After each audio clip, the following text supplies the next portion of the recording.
जय श्री कृष्ण, जय गुरु।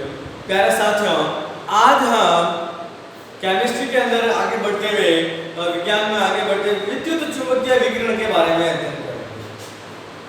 विद्युत चुंबकीय विकिरण क्या है और विद्युत चुंबकीय विकिरणों की विभिन्न विशेषताएं क्या है और उसके आधार पर हम भिन्न-भिन्न प्रकार की चीजों को जैसे आयाम, तरंगदैर्ध्य, आवर्ती, आवर्तकाल, इन शब्दावली को आगे की ओर पढ़ेंगे। पिछली कक्षाओं में हमने परमाणु क्रमांक के बारे में, परमाणु द्रव्यमान के बारे में, तत्वों के बारे में, यौगिकों के बारे में, परमाणु के बारे में, अणु के बारे में आदि बहुत सारी जानकारी इकट्ठी करी। तो इसको आगे बढ़ाते हुए आज हम विद्युत चुंबकीय विकिरण क्या होती है, हमने भिन्न-भिन्न प्रकार के विकिरणों के बारे में सुना है, पढ़ा है, देखा है, समझा है। तो एक विद्युत चुंबकीय विकिरण क्या होती है और ऐसी क्या विशेषताएं होती है उसके बारे में आज हम अपन अध्ययन करेंगे। तो आज की अपनी हेडिंग रहेगी विद्युत चुंबकीय विकिरण।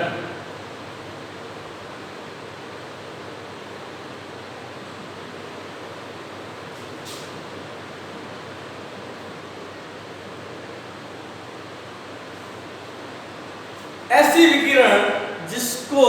विकिरण या तरंग जिसको चलने के लिए मतलब संचरण के लिए माध्यम की आवश्यकता नहीं होती है, माध्यम की आवश्यकता नहीं होती है, विद्युत चुंबकीय विकिरण कहलाती है। ऐसी विकिरण या तरंग, ऐसी विकिरण या तरंग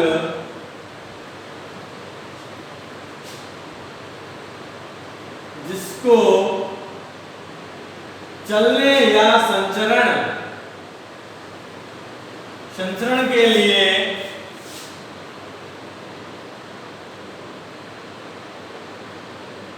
माध्यम की आवश्यकता नहीं होती है, विद्युत चुंबकीय विकिरण कहलाते हैं। विद्युत चुंबकीय विकिरण कहलाती है। मतलब हम समझ सकते हैं कि ऐसी विकिरण या तरंग जिसको चलने के लिए माध्यम की आवश्यकता नहीं होती, बिना माध्यम से ही चल सकते हैं, निर्वात में भी जो गमन कर सकती है वो विद्युत चुंबकीय विकिरण कहलाती है। मैक्सवेल के विद्युत चुंबकीय विकिरण के अनुसार विद्युत चुंबकीय विकिरण में भिन्न-भिन्न विशेषताएं होनी चाहिए। अब ये विद्युत चुंबकीय जो सिद्धांत है वो दिया किसने था? मैक्सवेल ने, क्लार्क मैक्सवेल। इसके अनुसार एक विद्युत चुंबकीय विकिरण में निम्न विशेषताएं होती हैं, जिसकी पहली विशेषता उसने दी थी तरंगदैर्ध्य। इसकी जो पहली विशेषता दी थी, भिन्न-भिन्न विशेषता होती है, उसमें सबसे पहली विशेषता दी थी तरंगदैर्ध्य, जिसको डिनोट किया जाता है लैम्डा से। किससे पढ़ा जाता है? लैम्डा से इसको डिनोट किया जाता है कि कोई तरंग या किरण एक दोलन या कंपन में जितनी दूरी तय करती है उसे उसका लैम्डा कहा जाता है। कोई तरंग या किरण एक दोलन में जितनी दूरी तय करती है उसे उसका लैम्डा कहा जाता है। अब देखो इसको एक अपन आसानी से ढंग से आप समझते हैं।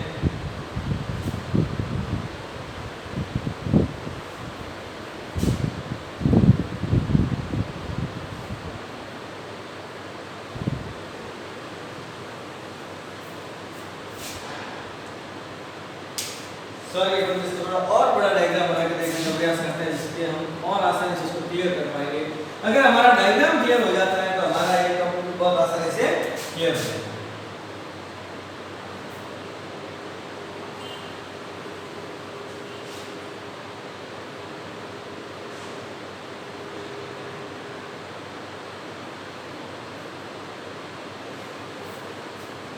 ये एक तरंग का चित्र है।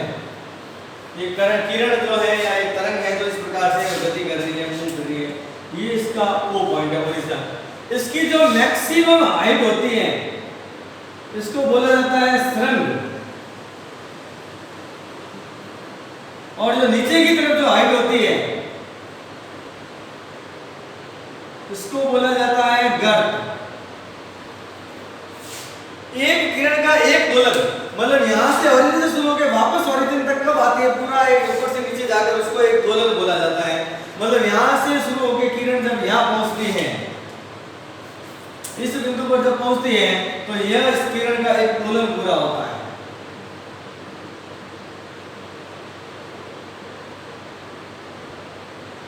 ये इसका एक दोलन होता है। तो अपनी इसकी पहली परिभाषा देखते हैं। पहली परिभाषा कहती है कोई तरंग या किरण एक दोलन तथा एक कंपन में जितनी दूरी तय करती है, कोई किरण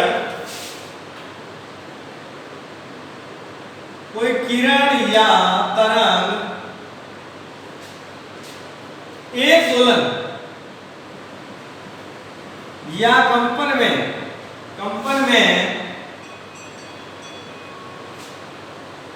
जितनी दूरी तय करती है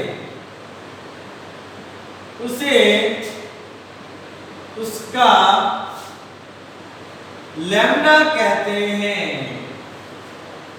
अब एक तरंग ने यहां से यहां आने में ये दूरी तय की है, जो ये फिक्स दूरी तय करी है, इसको इस किरण का लैम्डा कहा जाएगा। यह इस किरण का क्या कहलाएगा? लैम्डा कहलाएगा। भले अपन यहां से समझना चाहे तो ये इस किरण का लैम्डा हो जाएगा। एक परिभाषा।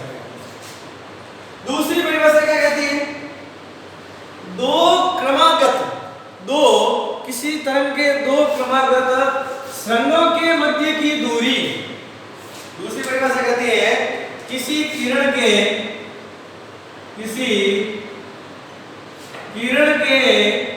दो क्रमागत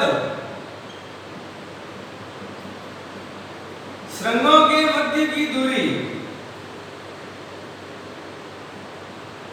लैम्डा कहलाती है।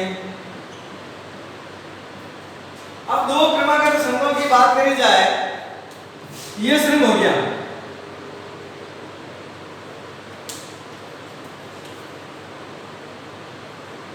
और वापस ये इसका क्रमागत सरंग हो गया, तो इनके मध्य की जो दूरी है ये भी क्या कहलाएगी? लैम्डा कहलाएगी। या तीसरा पॉइंट कहता है किसी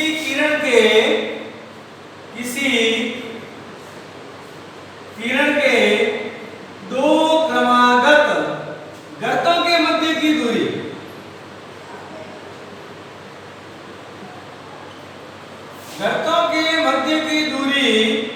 लैम्डा कहलाती है।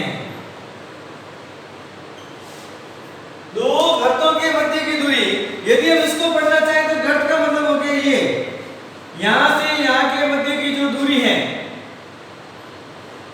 ये भी क्या कहलाएगी? लैम्डा कहलाएगी। तो हमने इसकी अलग अलग परिभाषा पढ़ ली है। एक और हो सकता है कि किसी तरंग के एक आवर्तकाल में चली गई दूरी, किसी तरंग के एक आवर्तकाल में तय की गई दूरी। चौथी परिभाषा अगर इसका लिखना चाहें तो हम लिख सकते हैं किसी तरंग के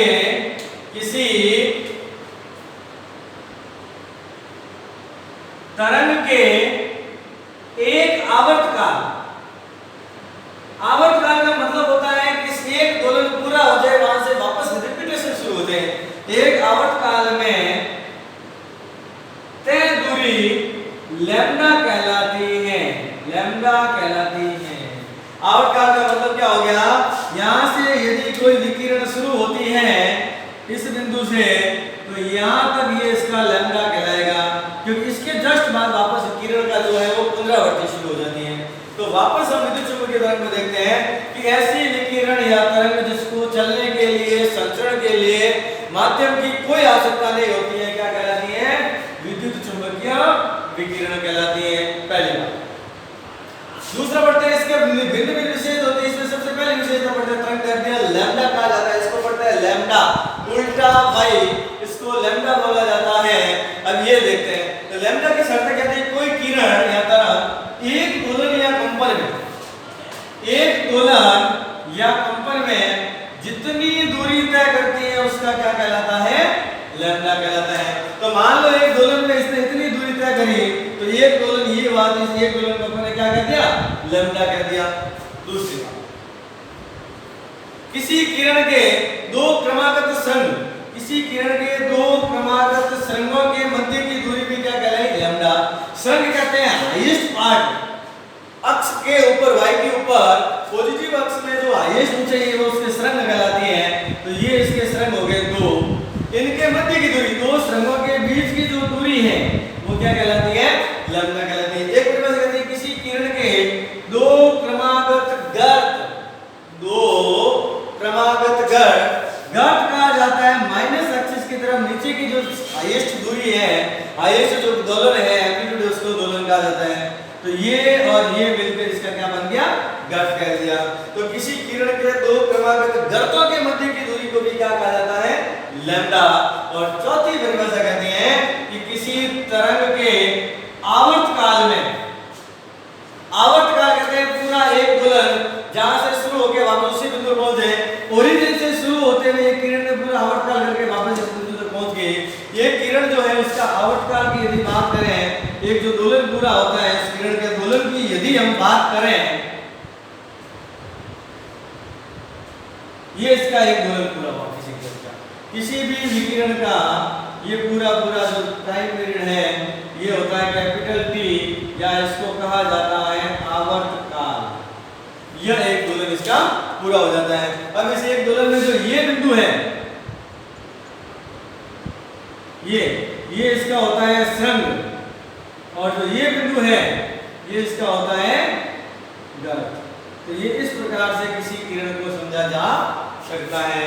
तो ये था विकिरण, विद्युत चुंबकीय विकिरण, और विद्युत चुंबकीय विकिरण की पहली विशेषता के बारे में अपन ने अध्ययन किया जिसको कहा गया है आवर्तकाल, और इसको लैम्डा से डिनोट करते हैं। और इसका मात्रक, लैम्डा का जो मात्रक होता है वो होता है एंगस्ट्रम।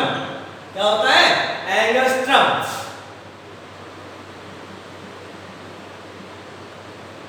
जिसकी वैल्यू होती है 10 की घात -10। एक एंगस्ट्रम की वैल्यू क्या होती है? 10 की घात -10 इसकी वैल्यू होती है, -10 मीटर इसकी वैल्यू होती है।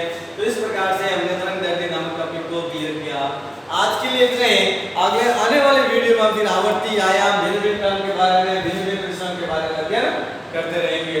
कंटिन्यू में इस क्लास के साथ बने रहें। आपके लिए, सबके लिए ये कॉमन चीजें जो मिलती जाएंगी, जिससे आपके चैप्टर और आने वाली साइंस की जो सभी थ्योरी है वो आपकी क्लियर हो जाएंगी। जय श्री